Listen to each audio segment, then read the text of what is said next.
Oh hey, welcome to Taylor's Trick Taking Table. I'm just surfing, watching for something to come on to the TV here. Oh! Ah, BigWave's on! I love BigWave! Yes! Woo! Woo! I love that show, as evidenced by my shirt that I'm wearing. Love the BigWaves. But I think we should cover both BigWave and Crisps. Am I right? Let me go grab it off the TV. That's right. BigWave is on the big screen. I would love to cover a game about surfing, huh? Little surfy durfy. This is by Daniel Kennel, and the hook to BigWave is it must not follow. But every time you play a high card, it's great, because you get to score it, which is awesome. And you move around how many points it's worth, which is double awesome. But what is really cool is if you play a low card, you get to start manipulating your hand, or bumping up the rank ladder, or just choosing who leads and getting a point. So high cards are good, low cards are good, and it's must not follow, so there's some flexibility in the trick play as well. Add to that some gorgeous looking cards, and this is a game to be watched. I should say, huge grain of salt. I was provided these games. Daniel, who does Little Dog, who does both of these games, Crisps and BigWave, is a pal. And then Daniel, who's the designer, and Shrishbot, who's the designer of Crisps, is also a pal. So what is that, like 19 grains of salt? The hook to Crisps is, first off, it looks like a package of crisps or chips, as we call them in New York. This is a climbing shedding game for only 2 players. The goal is to get rid of your cards, but every time you finish a trick at the start of the game, you will be drawing a card. So you'll be kind of slowly changing your hand as you play along. Also, the really cool twist is you can play bombs in this game. You can lead bombs in this game as much as you want, but you can only play bombs. You can play bombs in this game when someone plays the highest card in the suit as part of their single or set. Fascinating. So it's cool how the bombs get unlocked in the game. Very, very clever. So that is Crisps and BigWave. Let's go to the table and I'll show you how to play. The deck in Crisps is 4 copies each of numbers 1 through 9 and C. You can think of C as kind of like a 10 in a way, but a little different. Here we have a game of Crisps set up for the only 2 players. You are going to shuffle the deck. You're going to remove 4 cards, set those aside. Each player is going to get given a player aid. That's double-sided. We'll also set those aside. Each player is going to be dealt 12 cards each, and then with the rest of the cards, you're going to have them in a stack in the center here. You're going to flip the top one here, so you're always going to have a face-up card, and this is going to be the draw deck, which I'll explain in a little bit. And then finally, you're going to have up here little pictures of Crisps, which on the other side have 2 Crisps. This is just going to keep track of the game, because how you win is if you're the first to shut out, you're going to get 1 of these bags. If you shut out with 1 of these, you'll flip it to 2. And how you win is by collecting 3 of these bags. So shutting out 3 times. But getting to how you shut out and how the gameplay works, Crisps is a climbing shedding game. There will be certain melds or combinations that you can play when you lead to the trick. So for the very first trick, it's the hungriest player who gets to lead. Let's say it's Ghost Pepper Jack. And what can they play? Well, as you can see on the handy dandy player aid here, they have standard combinations. So a single, so any 1 card, a set of 2 identical cards, so a pair, a run of 3 or more, but C's cannot be used, which I'll explain and show examples of in a bit.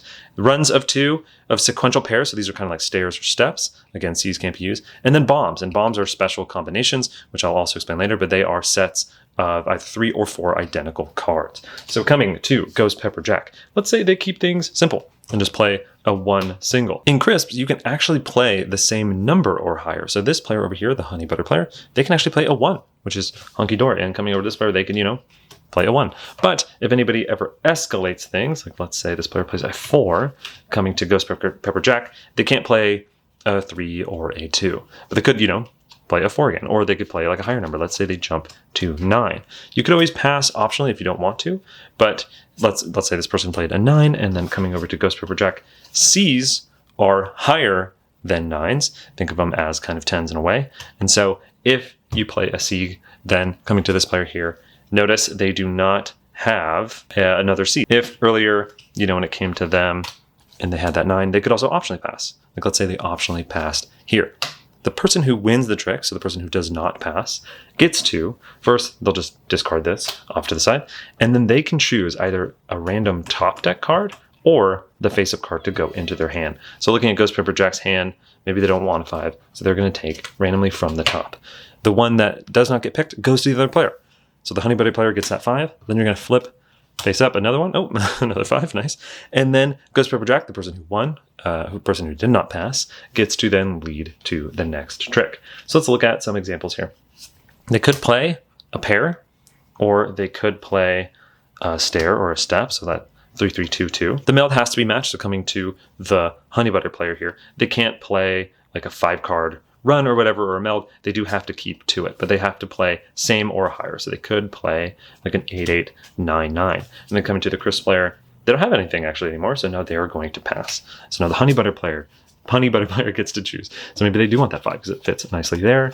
So then random is going to go to Ghost Paper Jack. That's going to flip. You're going to clean this up. And then now the Honey Butter player played a run of 3 because runs have to be 3 or more sequential cards. Coming to the Ghost Jack player, they would actually have to pass with this hand because the C's cannot be used in runs. Even though they are higher than a 9, they're not a 10. So they can't play an 8, 9, 10. So they would be forced to pass. If it's at the end of a trick here, like let's say Honey Butter led an 8 and Ghost Jack played a 9 and then Honey Butter passed, they would do the same thing where Ghost Jack would choose which one they wanted, and then Honey Butter would take the rest. But when the deck is out, you'll just stop drawing, but you'll still keep playing the game just like normal, except you'll skip that draw phase. And this gets cleared as usual, and then the Ghost Paper Jack would lead to the next trick. And now we've covered most of the draw and average gameplay. We are now going to cover the special combinations and when they can get played. You can always lead to the trick with a special combination. That is always valid. So like you can lead with 3 of the same or 4 of the same number. And what beats that is a higher 3 of the same or even 4 of the same number. So a higher special combination can be a weaker special combination. The only thing that would beat this right here is like 4 C's, which is pretty wild. But as you can see back here, 3 1s can get beaten by 3 2s, 3 3s, 3 4s, 3 C's, right? And then that can get beaten by 4 of any of the same number, like 4 9s. But what if a special combination wasn't led? How do they get entered into the space? Well, what's interesting is they cannot be played unless a C is played. So let's say this standard example of a 3 is led, and then maybe Ghost Paper Jack plays a 5.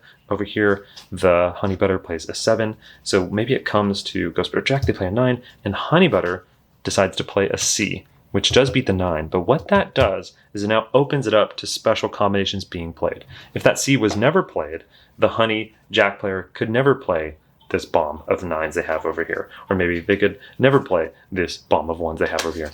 But the second that C is played, now that allows special combinations to be played over that, which can then keep going. So maybe Honey Butter plays the 3 9s over them, and similarly, you can keep bombing stronger and stronger. So just to summarize, you can start the round with a standard or special combination, but a special combination can only be played in stronger if the previous standard combo contains at least 1 C, or if, like in this example, or maybe once you already start bombing after a C is included, it is longer than the previous combo, or it has higher ranked cards than the special previous combo. And now that we know all how to play, players will keep doing that until they shed out of cards. And if you shed out of cards and there's still a draw deck, you don't have to draw back up. And you'll just play until you have 3 of these. And that's how to play Crisps. The deck in BigWave has 4 suits in it, but in every suit, there are numbers 1 through 5, but the rank is how many copies of that card. So, for example, there's 1 1, 2 2s, 3 3s, 4 4s, and 5 5s in each of those 4 suits. Here we have a game of BigWave set up for 3 players here.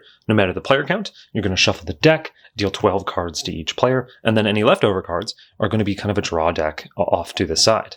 Then you're going to get the 4 suit markers. You're going to set them to the side here, and then you're going to list 1 through 4 in order here that is going to be used for the scoring, which I'll explain in a bit. And then finally, you're going to have toe-in markers, which are also off to the side for players. We also use the back of the rulebook, which has the special abilities listed, which is super, super helpful as a reference as you play. So how do you play BigWave? Well, it is a must not follow game, meaning if a suit is in the trick already, you can't play it. Let's see how that works by going to the start player. It's random in the very first trick. Let's say it's Kona BigWave because they are ready to surf. So in BigWave, you can play any card when you're leading. Let's say they play this red 4, but when you're following, you can't play a suit that has been played. So coming to the sunglasses here, they can't play a red lighthouse, I believe is the suit. So maybe they play that 3 dog suit. So then coming down to this tropical lip gloss here, they can not play the dog or the lighthouse, but they could play this beach one. So let's say they play that. The highest number is going to win the trick, and that is going to have its own resolution. And then starting with the lowest number in reverse order, they are going to do a special ability. Let's start with the highest. It is going to win the trick. If it was a tie, like let's say instead of that 5, they played a 4, it's actually first played in for the winning tie. So this actually player would win the trick, but they did play a 5. And how it's going to work is first, you're going to look at the suit on the card that wins, and you're going to move it up on this point tracker. So it was this palm tree. You're going to take that palm tree and you're going to move it to the first open spot. So it's going to move to number 1. Then the player who played it is going to flip it face down into their capture pile. This is great. So far, they are getting at least 1 point. I'll explain that later. And then now, in reverse turn order, players are going to pick one of these 4 abilities. And it is mutually exclusive. So if one player picks this, the next player can't. And it's in reverse order. So the player who played the 3, the sunglasses player, is going to pick first, then the Kona BigWave player after. So starting with the sunglasses player, because they are the lowest, so in reverse order, maybe they choose to exchange. How exchanging works is you're going to draw a card from the played cards. You can't pick any of the cards that won or chilled out, which I'll explain later, and they are going to take it and then discard any one card. So looking at this player's card, maybe they want to exchange this 3 for that 4. So they'll draw that 4 into their hand, they'll take this and they'll discard it off to the side. And then now it's going to go to the Kona BigWave player. And again, they can't pick one that's already been used, so they can't exchange. Maybe they toe in. And how towing in works is you just take one of these tokens, put it in front of you, and I'll explain how those work later. Now's a good time to talk about those other 2 abilities. Exchange, you're going to draw 2 cards from the top of the deck, and then you're going to discard any 2. They could be, any of those if you don't want any of those, or any 2 from your hand. And the last one is pick lead and get a victory point. How that works is, let's say the sunglasses did it, they could pick anyone to lead. Maybe they pick Kona BigWave. And if that isn't picked, like in this situation, that didn't get picked, the leader of the next trick is just the person who won the previous trick. So since nobody picked pick lead, then down here, the lip balm player would then lead to the next trick. Going into the next trick here, again, Kona BigWave can play anything besides that blue suit. Maybe they play the 3. And just to show how a toe-in token works, is that is going to add 2 to their rank. So they've actually played a 5 in the palm tree suit. So maybe this player over here wanted to win with that 5, but they couldn't because it's first played. Any used toe-in tokens are going to be returned to the supply and spent, but the player did win with this, so they won with that 5 or the 3. You can do the same thing. You're going to bump up that value. If there's nothing in front, they're just going to keep bumping up. And then again, in reverse order, players are going to do the ability. So maybe this person decides to pick that person to lead and then take 1 point. And then this person over here decides to draw 2 and exchange. They put those in, and then maybe they get rid of these 2 cards. This person would get 1 victory point for choosing the pick lead because it comes with 1 victory point, and the person who's picked would then lead into the trick. There's a few more things to point out. Let's say, just for example's sake, if it comes to you and you only have the suits that are in the trick and you must not follow, like say this player over here only had this hand where they only have purple and red, then they can choose any card they want and they place it face down. That is called chilling out. And what's going to happen is they're going to just add that straight to their score pile. So that is awesome. But this still evaluates like normal, where in this case, it would be the higher one played, which is the tree, and that would move again. Let's show some examples of how this track works up here. If the card that wins, that suit, has not been introduced to the track, it actually jumps to the next available space. So this red lighthouse, if it won like it did here, it is going to bump up to the 2 spot. And if it looked like this, where actually blue and purple were already there, the red lighthouse would actually go to the 3rd spot. So it just goes to the first available spot. So if the green dog would win the next trick, it would jump up to here. If it's already been a part of it, it just moves forward like normal, so the red would go up in that case. If a suit wins and there's a token in front of it, it actually just swaps the place. So if red won in this situation, it would go to 3, and the purple would go down to 2. If it looked like this situation where the highest most suit won, it just doesn't move. It doesn't loop around or anything. It just stays where it's at. It is possible at the end of the game that a suit could possibly be not on the track at all, or there could be a gap in the track. One quick note, let's say it looked like this and it came to the bomb player and they have to chill out and they do this. When you're evaluating all the stuff, the winner will take their card, move up the token like normal, and then the chill out player will also take their card. And then its remaining players are the ones who do the special abilities. So the chill out player and the trick winner do not get to do their special abilities. So in this case, actually only the sunglass player would be able to do this. So flow like this is going to continue for 12 tricks until everyone's out of cards. And then you're going to go to scoring. So players are going to score all the points they got from possibly picking the pick lead and +1 victory point throughout the game. And then in addition to that, players are going to look at their score pile and look at the suits on the cards they have, and they're going to get points depending on what that track is. So if this ended the game right now, this player over here, the Kona BigWave, would get all the points they got from any time they did pick a lead and +1 victory point. Plus, as you can see, they have 1 red and 1 purple. That means they would have gotten 4 more points for that 1 red and 1 more point for that purple. And let's say this was also in their score pile here. So they would have gotten 4 more points, 1 more point, and then the blue, since it's not on there at all, this would be worth 0. And this would happen if, they chilled out, placed it face down, and scored it. But the suit itself never got jumped up on the track. So in this case, this player would get 4, 8, 10, and then plus whatever amount they got from picking the lead. And that would be 1 hand of BigWave. You're going to play 3 total hands of BigWave, no matter the player count. And in between rounds, you're going to clear this. You're going to collect all the cards, shuffle them. Players do keep any toe-in tokens from round to round. So if it looked like this player had 2 left over at the end of this first hand, they're going to keep them starting into the second hand. And the player who leads the first strike of the second hand is the player who has the lowest score. If it's tied, it's just random amongst those lowest score players. And that is how to play BigWave. Woo! So that was BigWave and crisps. And again, huge, gigantic grains of salt. Both because Shrish, Sai, Daniel, and Daniel are all pals, so there's a lot going on here. So, I mean, if you don't like how salty this is going to get, especially crisps, salty, I mean, you might want to turn it off now because there's a lot going on here. That said, oh man, let's jump right into it. Crisps, what a production. I absolutely love the fact that it looks like a bag of potato chips. The nutritional facts kills me. I love humor in games. I saw a recent tweet by John Perry that was like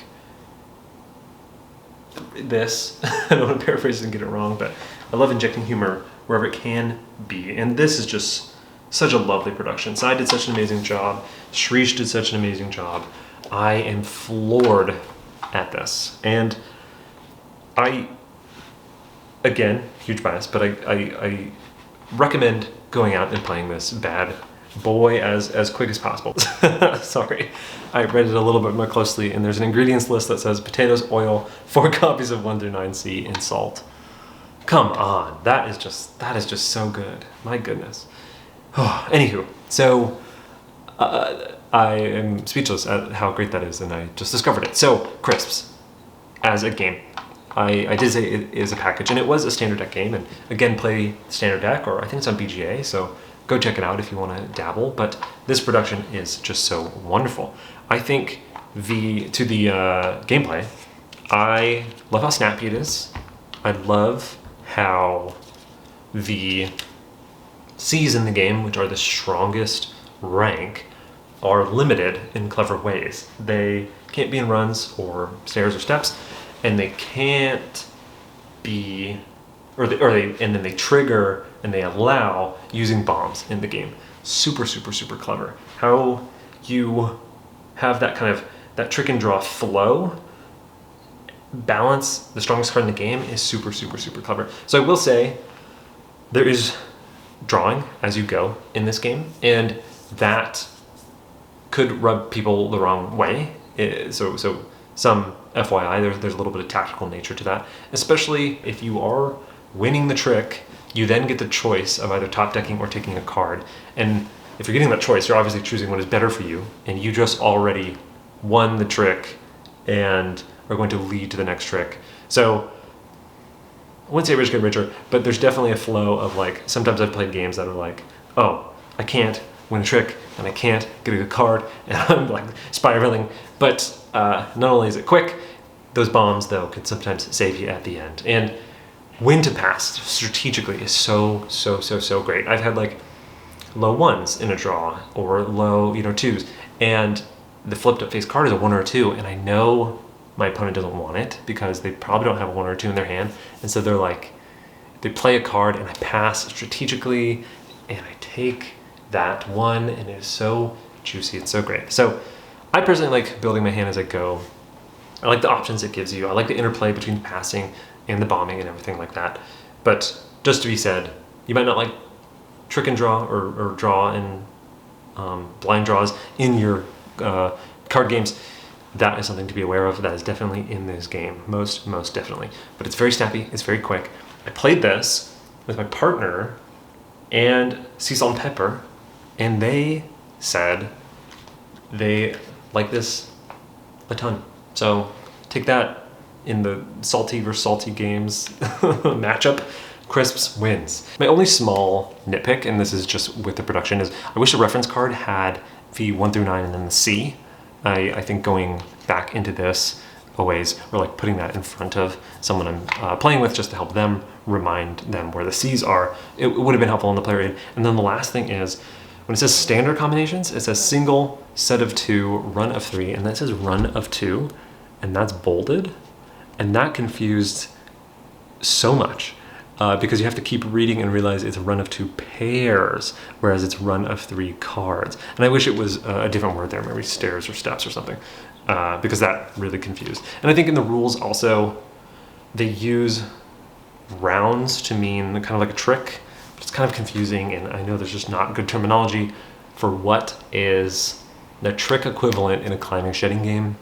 I've heard continuous trick, I've heard just trick, right? And I've heard rounds, but I think rounds is tough because that's also like a hand or whatever that means. So I think those are just nitpicks, but those are really all I'm thinking of, because everything else is a hoot and a half. But definitely check this out. And if you want other opinions on this, Bysshe wrote a wonderful write-up recently that I'll include down in the description.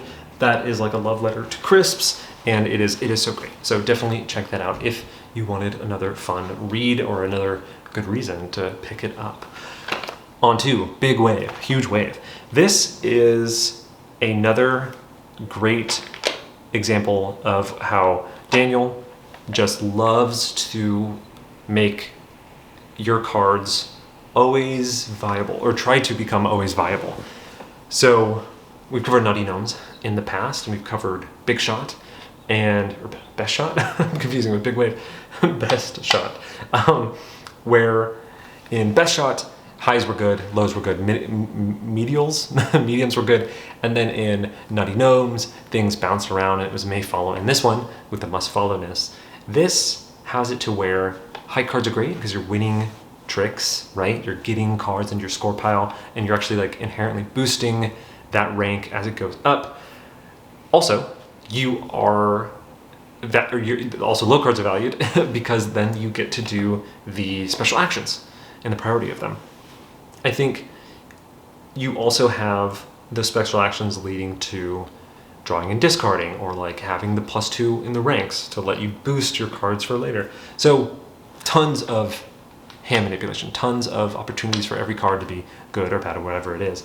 I think I prefer it most at 3 though. At 4, which is funny though for a must not follow game with 4 suits, because at 4 I found at the start players would win, and then the lowest person would do either the toe-in or like picking lead, and then I found, or maybe it was more in the middle, I found after I've cultivated my hand, if I would get 3rd, players would kind of take the ones that they would take the toe-in and the choose lead, and I felt like the discard and draw or the pick card from the middle, once I was in the middle of a hand, I've already kind of cultivated my hand. So I think I kind of preferred it 3 just because I think the toe-in is always a great option, and then the picking and getting a point is always a great option. So I preferred it 3.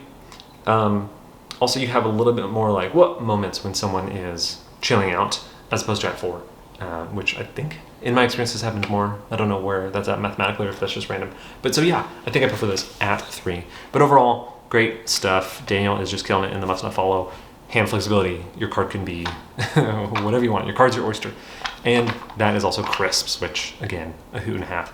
These two Little Dog productions are a spicy meatball. Definitely go check it out. Definitely go read more. But those are some hot takes. And again, take it with a grain of salt. But thank you so much. I hope these become a hit and a half. Thanks for watching. I'm your guide, Taylor, and I'll catch you on the next one. Bye.